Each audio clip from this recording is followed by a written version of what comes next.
စ်မိတ်ဆွေများအားလုံးမင်္ဂလာပါဒီနေ့ဗီဒီယိုလေးမှာတော့ဂျာမနီနိုင်ငံမြူနစ်မြို့ကိုလာရောက်လက်ပတ်မယ်ဆိုလို့ရှိရင်တရက်ထဲ day trip အနေနဲ့ဘယ်နေရာတွေကိုသွားရောက်လက်ပတ်တဲ့နေဆိုတာလေးကိုပြောပြပြီးသွားပါမယ်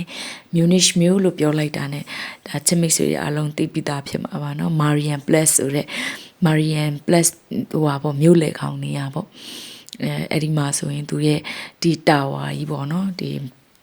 ဟိုဟာကြီးပေါ့ရဲတိုက်ကြီးပေါ့နော်ပြောအဲ့မဲ့သူတို့က red house လို့ခေါ်တယ်ပေါ့အဲ့ဒီနေရာကြီးရှိမယ်နောက်ပြီးတော့အဲ့ဒီကနေပြီးတော့နည်းနည်းလေး lunch တစ်ချက်လောက်တက်တက်ကြီးဆက်လျှောက်သွားမယ်ဆိုလို့ရှိရင်အီဇာတော်ဆိုတဲ့ဒီမြစ်ပေါ့နော်အလွန်လှပါတယ်အဲ့ဒီကိုရောက်မယ်ပြီးလို့ရှိရင်အိုလံပီယာပတ်ဆိုတဲ့အိုလံပီယာသူတို့ရဲ့အားကစားဒီအားကစားနဲ့ပတ်သက်တဲ့ tennis queen tennis ကစားမလားเนาะနောက်ပြီးတော့ရေကူးမလားအမျိုးစုံပေါ့အဲ့ဒါတွေအားလုံးသူတို့အဲ့ဒီအကြီးထဲမှာပန်းတိုင်ထဲမှာသူက queen အများကြီးလုပ်ပေးထားတယ်ပေါ့နော်နောက်ပြီးတော့ BMW showroom ကိုလည်းဒီ Olympia Park နဲ့ဆက်ရက်ပေါ့သွားရောက်ပြီးတော့လဲပတ်နိုင်ပါတယ်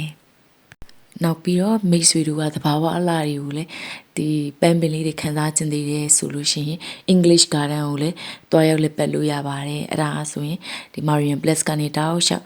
လမ်းလျှောက်သွားရင် Isa Top ပြီး English Garden အဲ့ဒီနေရာတွေအားလုံးစုံသွားမယ်ပေါ့နော်ပြီးတော့မှ Olympia Park ကိုတော့ရထားလေးနည်းနည်းစီးလိုက်လို့ရှိရင်ရောက်သွားမယ်တရက်ထဲနဲ့အားလုံးလက်ပတ်မယ်ဆိုလို့ရှိရင်ဒါနှက်ပါတယ်ကဲ